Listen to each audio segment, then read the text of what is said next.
y medio, con real y medio compré una chiva. La chiva tuvo chivito, tengo la chiva y chivitos. Con real y medio, con real y medio, con real y medio compré una pava. La pava tuvo pavitos, tengo la pava y pavitos. Con real y medio, con real y medio, con real y medio compré una burra. La burra tuvo burrito, tengo la burra y burrito. Con real y medio, con real y Usuarios y usuarias de Vive en todo el territorio nacional, nuevamente sean bienvenidos y bienvenidas a un programa de Real y Medio. Hoy desde la Tierra del Sol, amada Maracaibo, la sede de Vive Occidente, en el kiosco El Saladillero, porque dentro de poco volveremos al Frailejón, a Henry.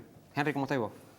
Bueno, mano, ¿Cómo te estás digamos que portando? perfecto. Gracias a Dios. Y contento porque está por aquí el profe Gustavo López, de representante del Poder Popular para la Educación Superior de Es largo, es Ciencia largo, y es largo. Tecnología. Ya no es Y educación estudia- superior, es educación universitaria. Educación universitaria y estudiante de Derecho de la Universidad del Zulia, quienes van a aclarar muchos conceptos sobre esta mediática que hay actualmente en referencia a los cupos en las universidades autónomas del país. Correcto. Y sería conveniente que se le prestara la suficiente atención para tratar de aclarar, pues, qué es lo que realmente está pasando. Vamos a presentarlos entonces. Gustavo Sánchez. Gustavo, bienvenido. Vamos a dar la bienvenida. Gustavo Sánchez es estudiante de la Universidad del Sur, de la Fuerza Bolivariana Estudiantil, pero además de eso, de la Facultad de Ciencia Económica, de Ciencia Jurídica y Política, en la Escuela de Derecho.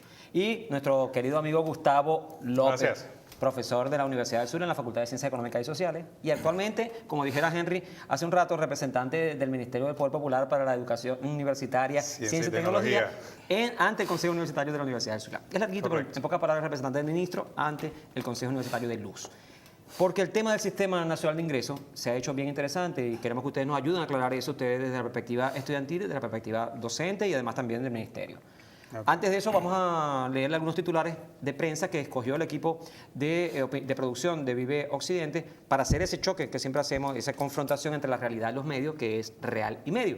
Primero tenemos al Universal. El Universal tiene ese titular que dice: Un nuevo tiempo afirma que gobierno fracasó en asignación de cupo para bachilleres. ¿Será verdad lo que dice Un Nuevo Tiempo y que repite el Universal de que ha fracasado el gobierno en la asignación de cupo para bachilleres? Eso lo vamos a aclarar en el programa de hoy. Veamos el siguiente titular. El próximo titular, vamos a ver de dónde viene, de qué periódico, del Carabobeño, también del centro del país. Dice el Carabobeño en su titular: el gobierno no está garantizando la educación universitaria. En otras palabras, según dice, no hay salarios, no hay insumos, el gobierno no está garantizando la educación universitaria, y eso es bien interesante que lo digan, ¿verdad, Gustavo? Porque yo creo que si en algún momento en la historia del país se ha garantizado la educación universitaria, ha sido en la Revolución Bolivariana. Sí, correcto. Veamos ahora el titular del Nacional. Dice: el gobierno asignó la mayoría de los cupos en universidades. ¿Será la mayoría? ¿Serán todos los cupos? ¿Será que detrás de ese titular hay otra cosa rara? Lo vamos a aclarar también ahora.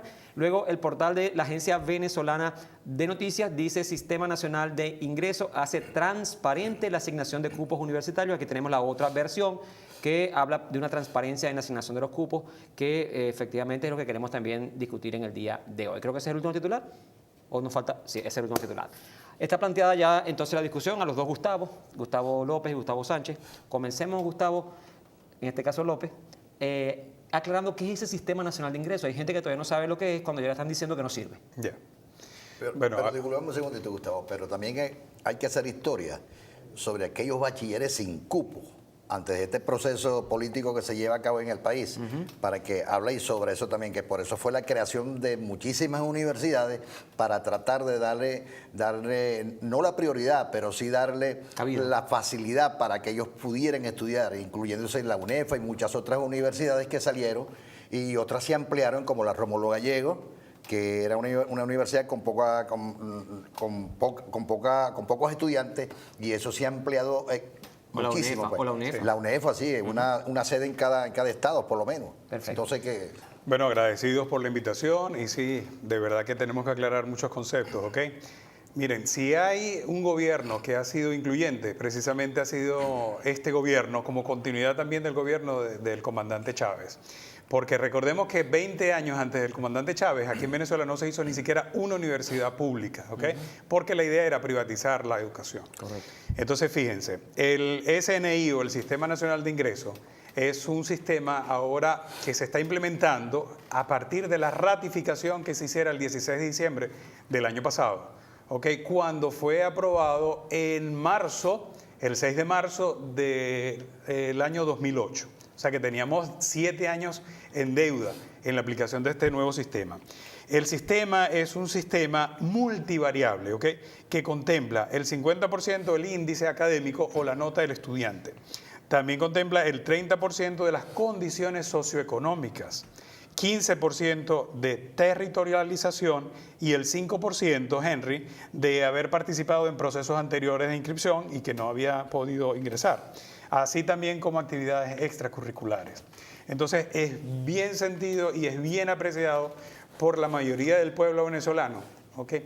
Que este proceso se esté dando dentro de este fenómeno multivariable, porque en realidad era una deuda histórica que se tenía. Este es un sistema incluyente, ¿ok? Y como se hizo a través de una corrida de un programa computarizado, de un software, resulta que aquí es muy difícil meter trampas. O sea, recordemos que antes la asignación de los cupos también era manipulable. Entonces, hay muchos vicios allí. Eso es algo que también hay que estudiar. Entonces, vuelvo y repito, este es un sistema incluyente. Hay que corregir algunos errores, pero para eso dentro del mismo Consejo Nacional de Universidades se aprobó una comisión de seguimiento al sistema. Eso fue, vuelvo y repito, el 16 de diciembre del año pasado. Esta comisión está obligada a hacer los correctivos que haya que hacer, ¿ok? Pero tranquilos, muchachos, que ahora de verdad que la educación es incluyente. Podemos recordar claramente, Gustavo, hace años atrás, antes de la llegada de Hugo Chávez al poder, antes de comenzar la Revolución Bolivariana, lo que acaba de decir Henry, los bachilleres sin cupos. Habían comités de bachilleres sin cupos y habían bachilleres que tenían 4 o 5 años intentando entrar a una universidad. La UCB en eso fue bastante paradigmática y no lograban entrar a la universidad, no lograban hacerlo. Generalmente estudiantes de bajos recursos, eso está incluso estudiado, lo estudiaron analistas que ni siquiera eran de izquierda, eran gente incluso de derecha y hacían el análisis diciendo que había comenzado en la universidad un proceso, en las universidades autónomas, un proceso muy grande que estaba haciendo que los estudiantes que entraran fueran básicamente estudiantes de educación privada. Eso es correcto. Decir, que venían de liceos privados y muy pocos estudiantes de liceos públicos. Sobre eso Gustavo también tiene mucho que decir, porque claro. Gustavo, me refiero a Gustavo Sánchez en este caso, como estudiante de luz. Gracias, profe. Bueno, claro, efectivamente, un sistema que venía, en vez de garantizar la inclusión de muchos jóvenes, lo venía excluyendo. Y raro, pues, bueno, que en este proceso revolucionario hoy se excluya a algún joven de la educación universitaria. Bueno, yo he tenido la oportunidad de estudiar en una universidad, en este caso la Universidad del Zulia, gracias a los procesos de ingreso de la Revolución Bolivariana, porque al final fue quien democratizó la universidad. Eso hay que ser bastante enfático. Cuando llegó la Revolución Bolivariana existían en aulas de clase 700.000 jóvenes en el área de educación universitaria. Hoy por hoy somos casi 3 millones de estudiantes universitarios que no estamos en las mismas universidades. Estamos en universidades que han sido abiertas al pueblo, como es el caso de la UNEFA, cuando la UNEFA el sistema de ingreso era de los hijos de los militares y hoy por hoy es una universidad abierta al pueblo. O sea, yo creo que ese tipo de cosas que están, bueno, y que la gente lo visualiza, son grandes cambios en materia de transformación de educación universitaria para impulsar lo que está establecido en la Constitución de la República Bolivariana de Venezuela, que es la inclusión de todos y cada uno de los jóvenes, independientemente de su posición política, partidista. Yo creo que los jóvenes se han sentido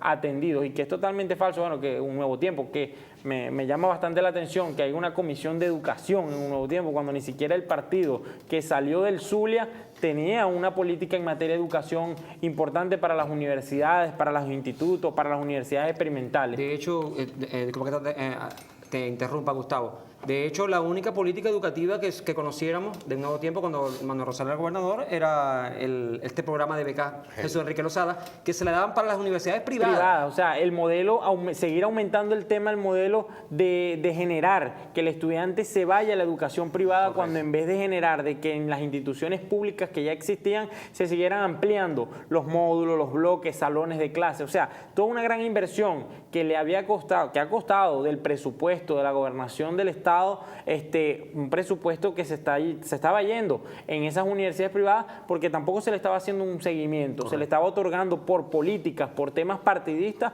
a un joven una beca que a la final no se le hacía un seguimiento porque resultaba que era de mi partido político y yo lo tenía allí becado hasta que él se graduara. Si él pasaba 10 años, no me importa porque a la final me está rindiendo políticamente o en el ámbito partidista a mí. Entonces, ese modelo que estaban aplicando me parece un modelo, bueno, que era lo que se venía dando, el tema de la privatización de la educación. Entonces, que salga un representante de Un Nuevo Tiempo a decir que el gobierno no ha garantizado la educación universitaria o que el gobierno ha fracasado, o sea, hay que ser bastante irresponsable en esa situación cuando estabas alimentando la educación privada. Correcto. Y si mal no recuerdo, chicos, creo que eran 384.000 estudiantes universitarios que habían para la época cuando el presidente Chávez llegó al gobierno. No, creo que estaban cerca de los 700.000. Sí. Bueno, la barrera de los 700.000 en el 98. Ajá.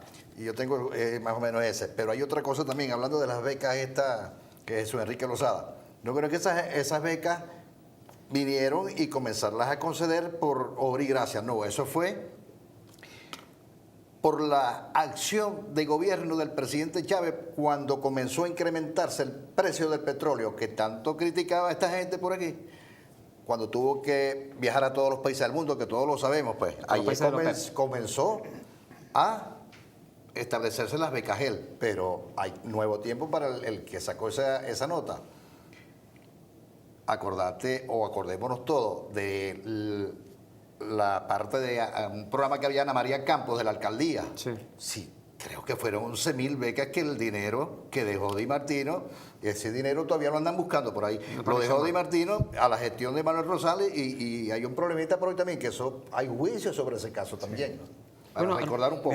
¿Me permite decir algo a propósito de lo que comentaba Henry? Adelante.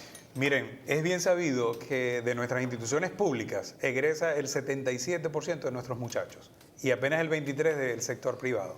¿Tienen ustedes idea de cuántos ingresan, por ejemplo, a la Universidad Simón Bolívar? A la Universidad Simón Bolívar apenas ingresa el 3% de estudiantes que vienen de liceos públicos. O sea, del 100% de los ingresos, 97 son de instituciones privadas. Y 3 apenas de públicas. Y ellos tienen, o sea, el valor de decir que somos excluyentes. Sí. Acabamos de escuchar... O sea, es algo ilógico. ¿Nos queda poco tiempo? ¿No? Ah, perfecto. Acabamos de escuchar en tu exposición hace un rato que el sistema es multivariable, el Sistema Nacional de Ingreso. Multivariable incluyendo una de las variables, el promedio de nota, el 50% de la posibilidad de ingreso de un estudiante a la universidad está asociado a sus notas en bachillerato. Pero me hablaste también de un tema bien interesante, 30%. Sí, corresponde a las condiciones socioeconómicas. Es decir, se le está dando la oportunidad a quienes tienen dificultades de acceso a la universidad a que puedan ingresar por esa vía. Eso abre un panorama de posibilidades y posiblemente también cierre posibilidades a otros que tienen la oportunidad de irse a una universidad privada.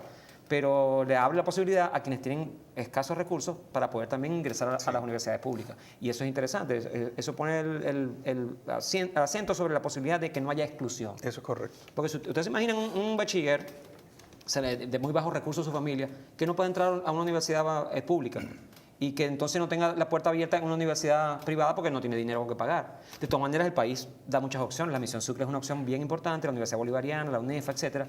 Pero lo que estamos hablando es que por qué también no se puede hacer lo mismo en las universidades públicas.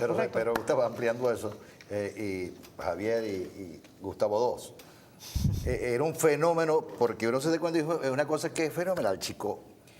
Los ricos, hay unas universidades que están absorbidas por los ricos. Entonces el cupo de los pobres... Cero, prácticamente. Cero. Entonces, en vez del estudiante rico, puede pagar una universidad privada, va a estudiar aquella. Entonces tiene que hacer un sacrificio el estudiante pobre, trabajar, sacrificar al padre, a la madre, para poder pagar la universidad. Entonces ve cómo cómo se invierten las cosas. Claro, ¿no? claro. Y esto sucede. Bien interesante. Diría Galeano, el mundo al revés. Ajá. El mundo al Porque revés. es que Pero nos fíjate- toca hacer una pausa ahorita, Gustavo, Ok. disculpa que te interrumpa. Nos toca hacer una pausa, cuando regresemos dejamos al aire esa palabra que acaba de decir Henry, bien interesante, y regresamos dentro de un rato aquí a Real y Medio, porque esta conversación nos va a permitir aclarar mucho con relación a lo que viene haciendo en el país la posibilidad de ingreso a las universidades públicas que efectivamente se están abriendo con el Sistema Nacional de Ingreso. Ya volvemos.